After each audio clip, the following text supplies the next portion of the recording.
Only Nirmal జిల్లాలో 19 భవితా centres ఉన్నాయి.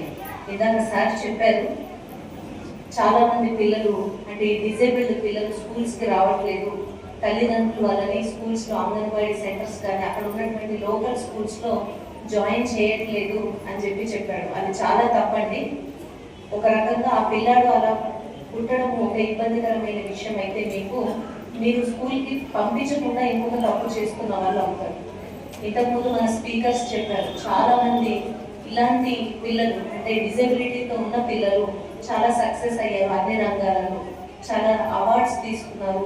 వాళ్ళు నేషనల్ లెవెల్లో, ఇంటర్నేషనల్ లెవెల్లో మంచి గుర్తింపు తెచ్చుకొని చాలా మంచి యాక్టివిటీస్ చేస్తున్నారు.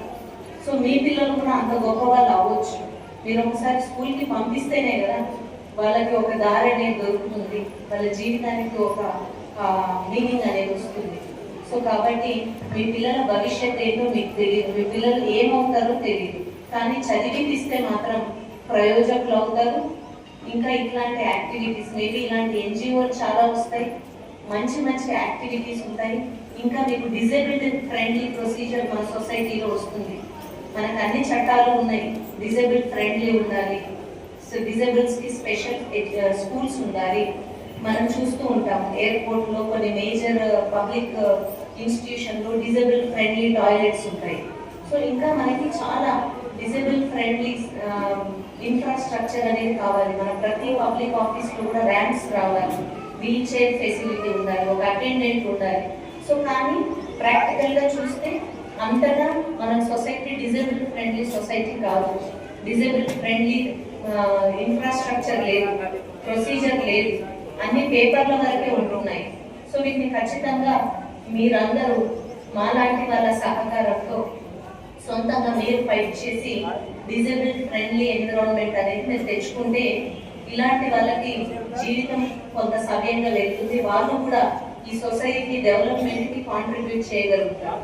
సో కాబట్టి ప్రతి ఒక్క చైల్డ్ని అంటే ఎక్కడ ఏది అందుబాటులో ఉంటే అక్కడికి వెళ్ళండి. ఇక్కడ స్నేహ సొసైటీ ఉంది, వీళ్ళు చేస్తున్నారు, వీళ్ళు సర్వీసెస్ ఇస్తున్నారు. ఇక్కడ వరకు రీచ్ అవ్వని పిల్లలు కూడా ఉంటారు, విలేజెస్లో ఉంటారు. సో అలాంటి వాళ్ళు ఏం చేస్తారంటే ప్రతి మండలికి ఒక భవితా సెంటర్ ఉంటుంది, అక్కడ జాయిన్ చేయండి మీ పిల్లలు. లేదు అంగన్వాడీస్ ఉంటాయి, జాయిన్ చేయండి. భవితా సెంటర్స్లో పిల్లలకి చాలా రకాల అలవెన్స్లు వస్తాయి, ట్రాన్స్పోర్టేషన్ అలవెన్స్, ఎడ్యుకేషన్ అలవెన్స్, వాళ్ళ అదర్ అలవెన్సెస్ కూడా వస్తాయి. వాళ్ళకి కావాల్సినటువంటి ఎయిడ్, ఏవైనా పరికరాలు కూడా వాళ్ళకి కావాల్సిన సపోర్టింగ్ ఎయిడ్ కూడా ఆ సెంటర్స్ ద్వారా గవర్నమెంట్ నుంచి అందుకోవచ్చు. సో కాబట్టి మీకున్న అన్ని అవకాశాలను ఉపయోగించుకోండి, అన్ని ఏదైనా సరే. బట్ బేసిక్గా ఎడ్యుకేషన్ అనేది మాత్రం మస్ట్. మీ పిల్లలకి ఆలస్యంగానైనా పర్వాలేదు, వాళ్ళు పెద్ద ఏజ్ వచ్చి ఇంకా మీరు జాయిన్ చేయకపోయినా పర్వాలేదు, ఇప్పుడైనా ఈ ప్రోగ్రామ్ అయిన తర్వాత నన్ను జాయిన్ చేయండి, తప్పకుండా జాయిన్ చేసుకుంటారు. నా తరపు నుంచి మీకు ఎలాంటి న్యాయ సహాయం కావాలన్నా నేను 100% చేస్తాను.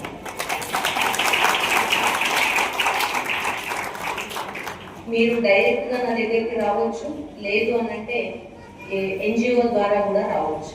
మీరు ఏదైనా ఒక అప్లికేషన్ ఏదైనా ఉంటే కనుక ఇష్యూ ఉంటే కనుక సార్కి అప్లికేషన్ ఇవ్వండి, ఇస్తే డెఫినెట్గా నా వరకు వస్తుంది. తప్పకుండా నేను చూస్తా, ఇబ్బంది పడుతూ నా ఆఫీస్ వరకు కూడా మీరు రావాల్సిన అవసరం లేదు. నాకు ఈ అవకాశం ఇచ్చినందుకు, ఈ ఇన్విటేషన్ ఇచ్చినందుకు, ఇంత మంచి ప్రోగ్రామ్ అటెండ్ అయిన తృప్తి నాకు ఇచ్చినందుకు, ఇక్కడ ఉన్నటువంటి షూర్ ఎన్జిఓస్కి అండ్ వాళ్ళకి సపోర్ట్ చేసిన దాతలందరికీ కూడా థ్యాంక్స్ చెప్తూ నా స్పీచ్ ముగిస్తున్నాను. స్నేహ సొసైటీ వాళ్ళకి చేయాలని ఒక ఆలోచన రావడం మన దాన సరస్వతి దేవి బ్లెస్సింగ్. వాళ్ళకి సహకరిస్తున్న వాళ్ళు అంటే ఈరోజు మనకి ఇక్కడ చాలా మంది దాతలు కనిపిస్తున్నారు, ఇంకా ఇక్కడికి రాని వాళ్ళు కూడా ఉండిండొచ్చు. సో వాళ్ళు అంటే వాళ్ళ ఒక ఆలోచనతో, వాళ్ళ హార్డ్ వర్క్తో వాళ్ళు వర్క్ చేయడం, సో ఇంతమంది దాతలు వాళ్ళకి సహకరించడం చాలా గొప్ప విషయం. నేను వాళ్ళని మనస్ఫూర్తిగా అభినందిస్తున్నాను.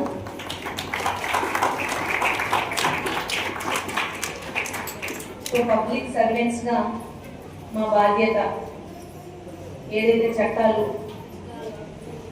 చెప్తున్నాయో వాటన్నిటిని అమలు పరచడం మా బాధ్యత.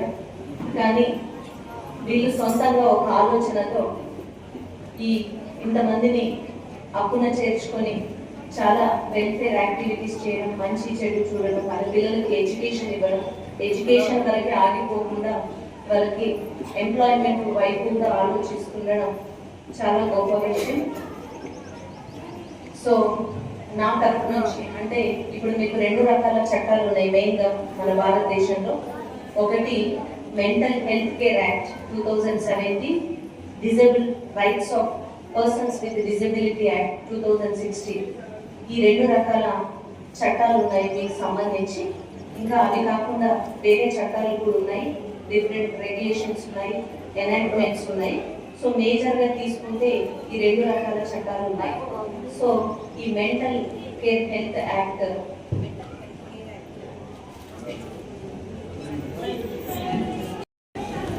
ఫ్రీ లీగల్ ఎయిడ్ ఇవ్వాలి, అంటే ఫ్రీగా అడ్వకేట్ ఇవ్వాలి గవర్నమెంట్ తరఫు నుంచి అని చెప్తున్నాయి. కాబట్టి మీకు సంబంధించినటువంటి ఎలాంటి లీగల్ ఇష్యూస్ ఉన్నా కూడా, అంటే ఇప్పుడు మీకు యుఐడి సర్టిఫికేట్స్ రాకున్నా, మీకు ఏదైనా అడ్మిషన్స్ అంటే మీకు రిజర్వేషన్ ఉంది, 4% రిజర్వేషన్ ఉంది ఎంప్లాయ్మెంట్లో, అట్లాగే 5% రిజర్వేషన్ ఉంది, అన్ని ఎడ్యుకేషన్ ఇన్స్టిట్యూషన్స్ కూడా మీకు ఒక 5% మీ పిల్లలకి సీట్స్ ఇవ్వాలి. సెపరేట్గా వాళ్ళు కొన్ని సీట్స్ పక్కన రిజర్వ్ చేసి ఉంచాలి ఇలాంటి విద్యార్థులకి అడ్మిషన్ ఇవ్వడానికి.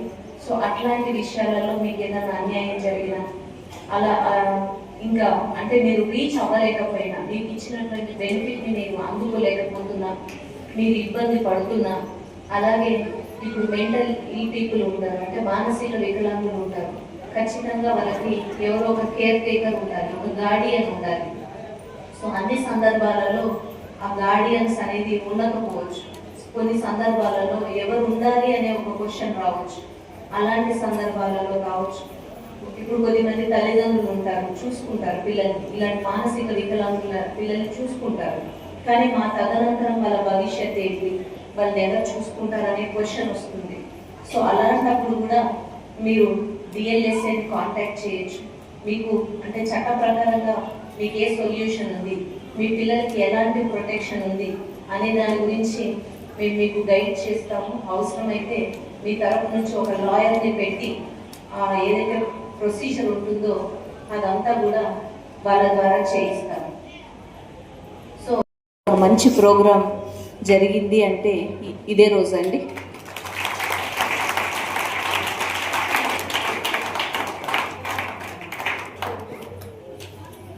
మానవ సేవి మాధవ సేవ అంటారు. ఈ స్నేహ సొసైటీ మోటివ్ 100% వాళ్ళు ఆ కాన్సెప్ట్ని రీచ్ అవుతున్నారు. అంటే వాళ్ళు పెట్టుకున్నదే అది వాళ్ళు చేస్తున్నారు, సక్సెస్ కూడా అవుతున్నారని నాకు అనిపించింది.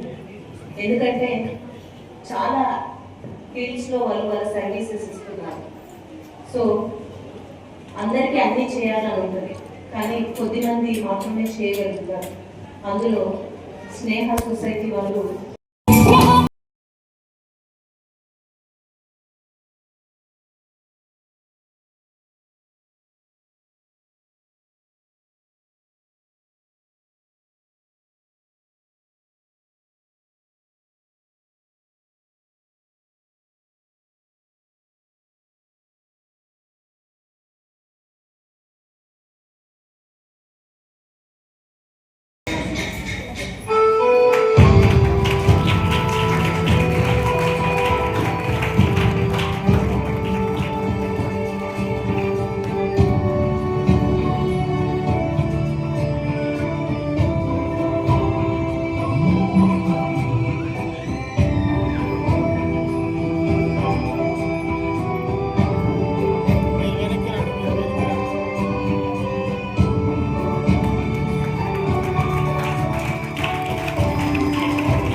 కోరుతున్నాను ఏంటంటే అర్హులైన దివ్యాంగులందరికీ పెన్షన్ ఇప్పించాలని.